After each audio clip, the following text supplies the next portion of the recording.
Hey guys, welcome to 23rd video of complete Kotlin series. और आज के इस वीडियो में हम लोग देखेंगे ऑब्जेक्ट और कंपेनियन ऑब्जेक्ट क्या होते हैं। तो इसके लिए सबसे पहले हम लोग एक क्लास बना लेंगे, क्लास ऑब्जेक्ट क्लास, इसका नाम रखेंगे।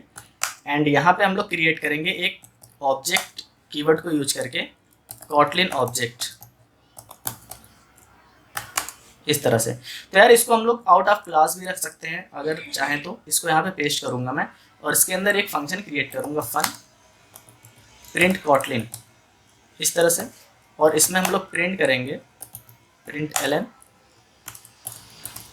कॉटलिन फ्रॉम कॉटलिन ऑब्जेक्ट, इस तरह से। अब हम लोग क्या करेंगे यार, इस ऑब्जेक्ट का क्या नीड है। जब भी हम लोग इस ऑब्जेक्ट कीवर्ड को यूज करके ऑब्जेक्ट क्रिएट करते हैं तो ये सिंगलटन ऑब्जेक्ट इसका क्रिएट करता है, इसका एक ही इंस्टांस क्रिएट करता है। तो यहाँ पे हम लोग इसको कॉल करेंगे Kotlin object dot print Kotlin. इसको एक बार रन करते हैं यार। आप यहाँ पे देख सकते हैं Kotlin from Kotlin object print हो गया है। तो यार जब भी हमें सिंगलटन ऑब्जेक्ट क्रिएट करना होता है तो ऑब्जेक्ट कीवर्ड को यूज करते हैं कॉटलिन में। अब हम लोग इसको इस क्लास के अंदर रखेंगे यहाँ पे और इसके कॉलिंग को यहाँ से हटाते हैं। अब क्या होगा कि ये वाला जो ऑब्जेक्ट है ना इस क्लास के साथ एसोसिएटेड हो गया है। तो जब भी हमें इसे कॉल करना होगा तो हम इस क्लास के नाम से इसको कॉल करेंगे। लाइक एक बार कॉल करके देखते हैं dot Kotlin object dot print Kotlin, इस तरह से हम इसको कॉल करेंगे। एक बार इसको भी रन करके देखते हैं। तो कॉटलिन फ्रॉम कॉटलिन ऑब्जेक्ट यहाँ पे आप देख सकते हैं सेम रिजल्ट आया जैसा पिछली बार आया था। तो इसी तरह से एक बार हम लोग एक और क्रिएट करेंगे यहाँ पे और इसका नाम रखेंगे हम लोग जावा ऑब्जेक्ट। और इसको भी हम लोग चेंज करेंगे प्रिंट जावा और यहाँ भी चेंज करेंगे जावा फ्रॉम जावा ऑब्जेक्ट। इसको भी एक बार कॉल करते हैं हम लोग object class dot Java object dot print Java और रन करते हैं एक बार। तो आप यहाँ पे देख सकते हैं दोनों प्रिंट हो गया, Kotlin from Kotlin object, Java from Java object. तो यार जब भी हमें सिंगलटन ऑब्जेक्ट क्रिएट करना होता है तो हम ऑब्जेक्ट कीवर्ड यूज करते हैं कॉटलिन में। अब हम लोग समझेंगे कंपेनियन ऑब्जेक्ट क्या होता है। तो यार कंपेनियन ऑब्जेक्ट के लिए हम लोग कंपेनियन यहाँ पे लिखना पड़ेगा। अब कंपेनियन से क्या होगा कि अभी तक ये वाला ऑब्जेक्ट डायरेक्टली एसोसिएटेड था इस क्लास से, ये वाला भी डायरेक्टली एसोसिएटेड था इस क्लास से। तो जब भी हमें इसके अंदर के फंक्शन को कॉल करना होता था तो हम लोग क्या करते थे, ऑब्जेक्ट क्लास लिखते थे, देन इस ऑब्जेक्ट का नाम लिखते थे, देन उसके अंदर के फंक्शन को कॉल करते थे। लेकिन कंपेनियन बनाने से क्या होगा कि ये वाला मेथड ना अब डायरेक्टली एसोसिएटेड हो गया इस क्लास से।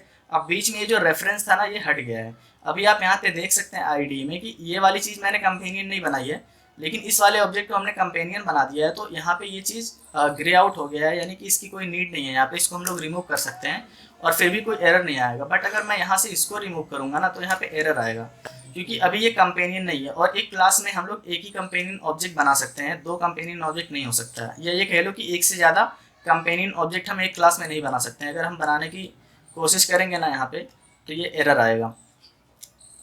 यहाँ पे देख सकते हैं आप एरर आ रहा है। तो एक क्लास में सिर्फ एक कंपेनियन ऑब्जेक्ट हो सकता है। अब जब भी हम कंपेनियन बना देते हैं तो उसके अंदर के ऑब्जेक्ट के अंदर के जितने भी फंक्शन होते हैं वो डायरेक्टली एसोसिएटेड हो जाते हैं उस क्लास से। जबकि अगर कंपेनियन नहीं है तो वो ऑब्जेक्ट एसोसिएटेड होता है उस क्लास से। देन हम लोग उस ऑब्जेक्ट के रेफरेंस से उसके फंक्शंस को कॉल करते हैं, जैसे कि हमने यहाँ पे कर रखा है, यहाँ पे इस तरह से।